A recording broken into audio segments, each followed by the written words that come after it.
So unable to make it to Scotland. I think, judging by the room I'm in, you might be able to tell something didn't go right. So we're sitting in the Maroochy Botanic Gardens at the moment, whereas we were hoping by this stage to be sitting somewhere in Edinburgh. Yeah. Unfortunately, that didn't happen. Our plane was booked for how many days ago now? Nearly a week. Sunday, and it's now Thursday. Now Thursday. And unfortunately, we're not there. So we thought we'd shoot a little video to say why, what happened. So basically what happened is, during our last video when we walked the Noosa headland, thoroughly enjoyed that video. If you haven't watched it, please go back and watch it after this video. So we, during that, and when I was out near the Paradise Caves, and it was right early in the piece, and I remember feeling something not quite right with myself. And I turned to Jack, I said, no, I've got to contact a doctor. When we finish this, I said, we can finish this walk, but I think the surgery was not a success, and I think my hernia has come back. As you probably guessed by now, that we're not in Scotland. That was the case.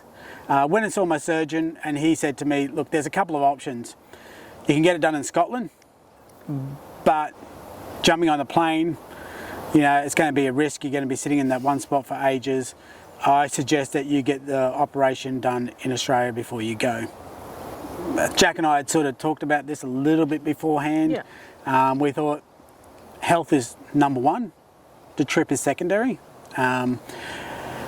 And so we made that decision. So we made the decision before we even got into the elevator from the surgeon that, yes, I'm going to have surgery. So I'm actually booked in for surgery tomorrow morning. So I have to get to the hospital by 6:30. And hopefully all goes well. Yeah, I think the surgeon said that he's got a few different ideas of how he can rectify Michael's hernia, and I guess he can't 100% guarantee that it won't return for next time, but yeah, put some bigger things in place to stop the hernia. So, and that's the thing, it wasn't the hernia that got operated on last time that failed, it was a new one that popped up beside the mesh. So maybe a bigger mesh could have been put in, I don't know, but this is where I'm at.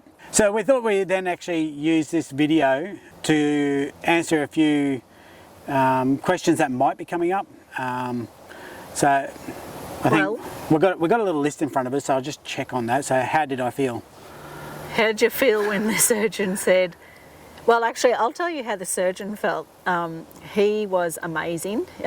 He is such a nice guy. You don't often see that with surgeons. Sometimes they quite often lose their personal touch and that sort of thing, but he is absolutely amazing. He looked like he wanted to cry because he knew how important this trip was to Michael and I, and that he, I guess, had been a part of postponing that a little bit, but he has just been amazing with what he's wanting to do to help to fix the situation. He also tried desperately to get the surgery the very next day so that we could go there. So, but what he said, it's going to be keyhole surgery. I have to wait 1 month before I go. But to talk about feeling gutted, when I walked onto the elevator, I wanted a ball. I really did. I was so upset. I was upset for many reasons. One, I hate surgery. I hate coming out of anaesthetic. It just... I might record it for you. Don't. It's not funny. It's actually like... Yeah, and the thing is, I also take a long time to come out of it. So I'm not looking forward to that groggy feeling. I just don't like it. Then I also felt gutted that, Jack was so looking forward to this. We both were, admittedly, but I sort of knew in my head, because you know your own body, I knew something wasn't right, and we went, you know what, just get this fixed. So I wanted to cry for so many reasons, on so many levels. Yeah, absolutely. And we've said before, we've got 2 adult boys, 22 and 20, and it's been huge for them to see Michael admit that he doesn't want to have surgery, that he's gutted, and to be able to talk about how he actually feels. It's important for, I know this is a little bit off a sidetrack, but it's important, I think, for guys to be able to see other guys talking about their feelings and that it's okay. Yeah, mental health is very important. Living, that's a brand that's very much behind promoting mental health. So their little thing is, it ain't weak to speak. Yeah. So yeah. So we try to be like that whenever we're feeling down and stuff. We talk about it. Try to stop it boiling over. So on that note, if you got to this part of the video and you are feeling that, talk to somebody. Okay, Yeah. someone you trust. Call a helpline. It doesn't matter. Just talk to somebody. You know, that's the first step. Yeah. Why we started the video? No, I want to go back a little bit. She wants to go back. Sorry, follow the checklist. I thought I did. No, you didn't. There is actually a little bit of a silver lining to, I guess, not going yet. We have actually been able to spend a little bit more time, obviously, with in Australia, seeing people and that sort of thing. But because Michael and I are both pretty much procrastinators, we do things when we really have to. We fly by the seat of our pants a lot of the time. But it's actually, I guess, a little silver lining is that because we hadn't packed much, Yeah. we didn't have much to unpack. So, you know, Yeah. win-win.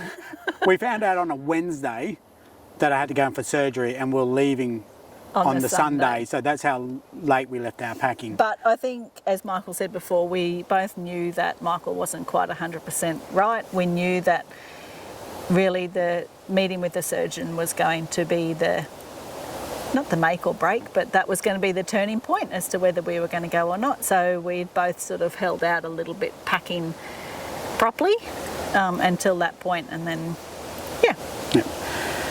Next point on our list is why did we start the video? Actually, it was something I wanted to do to start with, and I had a few different ideas on what sort of videos I wanted to do, but the main aim was to keep myself busy while we took time off our work, and I also want to improve some skills and learn something new.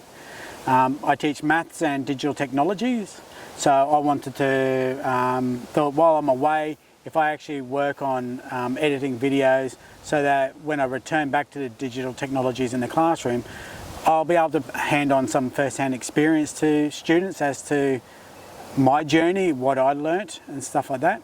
Obviously, we'd love to hit that 1,000 subscribers and stuff like that. But you know, if it doesn't happen, it doesn't happen. Yeah, it's not the main point. The main point is that we are doing something to keep ourselves busy, and also it stops us from being sedentary. It stops us from staying home and just whatever, like Having the sads. Having the sads. It means that we're going to get out there. We're going to take videos. We're going to be thinking about new places to explore and stuff like that. So, Yeah. And I know definitely from little videos that we've done in Australia, it might not necessarily come across in all of our videos, but we always chat to people on locals and, can you tell us a bit about this and that? So what another great way to, I guess, get to see wherever we are. And that's pretty much what our focus is for our videos. We do some research into, have you heard about this place? And that, but pretty much it's wherever we find ourselves, and that's what drives us. Now, why Scotland? So basically, I might not sound it, and I wasn't born there, but I'm Scottish. You're an Aussie-born Scot. Yeah, no, Australian-born Scot. In the fact that I come from a large family, 9 children in my family, and the first 5 of them were born in Scotland. The last 4 were born in Australia. So it's just where I was born that makes me Australian. But it was my parents. Both my parents are from Scotland. My son and I, we did this family tree where we went onto the Scottish People's website and we just traced back 200 years of my father's fathers. Just went down that line first, and we got to 200 years of authentic documentation. After that, we couldn't track it down anymore. But yeah, we're definitely from actually one region in Scotland, so all from around the Hamilton area, so or Lanarkshire, or whatever the broad name is. So that's something I've got to learn in Scotland, is their actual names and stuff like that.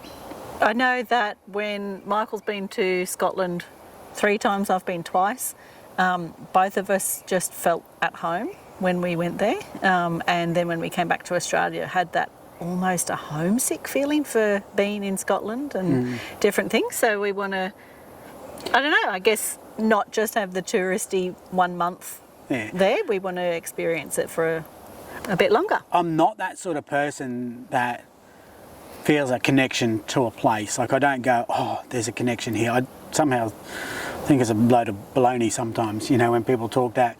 But I remember when I first went to Scotland and I'm walking through the streets where my dad lived, you know, I rang Jack because she was back in Australia, and I said, I cannot believe it. Like, I actually feel a connection to this place. I can't describe it, but it was amazing. And then when Jack came over, she goes, oh, I know what you feel.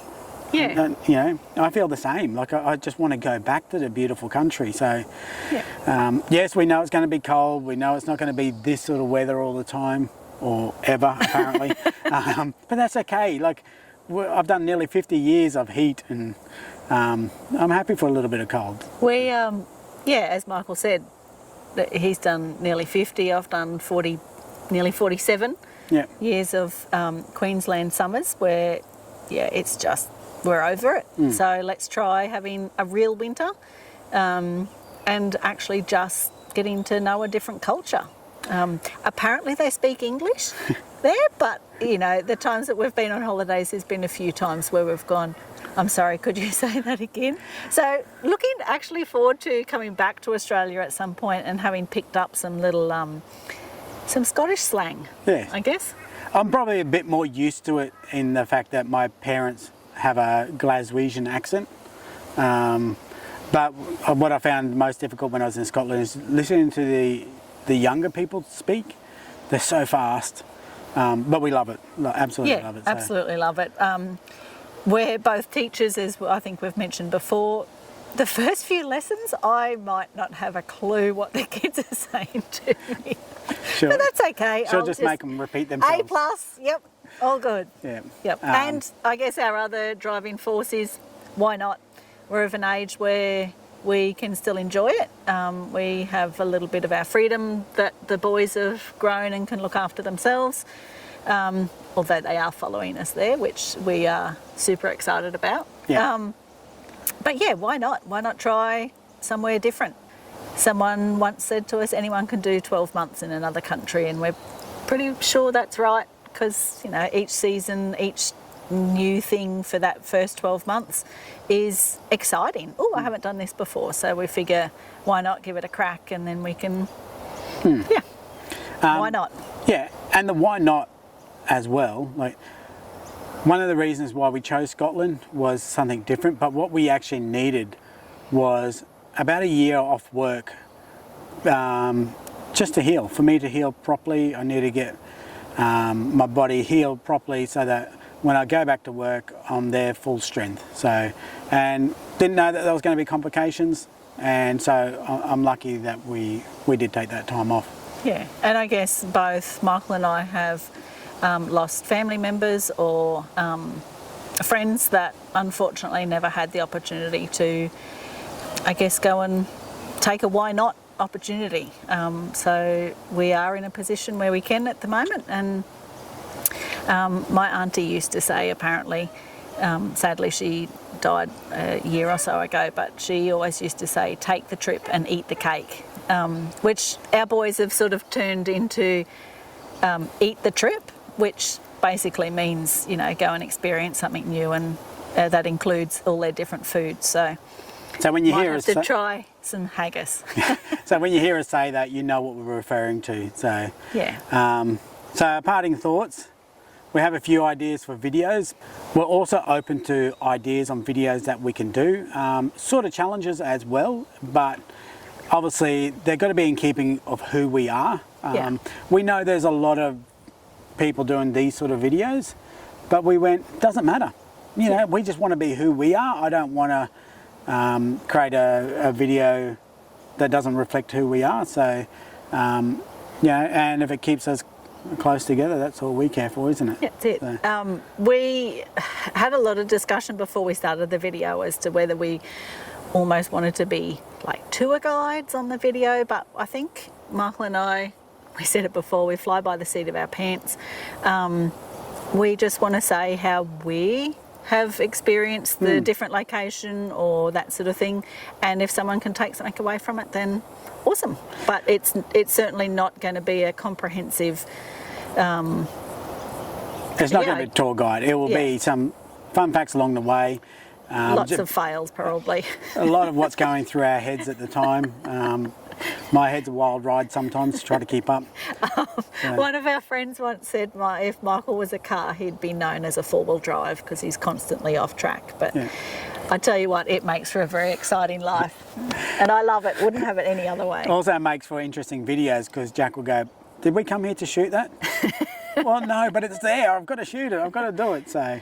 But yeah, we want that sort of thing. We want to actually walk into, I guess, a new location or something and go, hey, that's cool. I didn't know that was going to be here, rather than having researched everything before we get there. Yeah. Parting thoughts.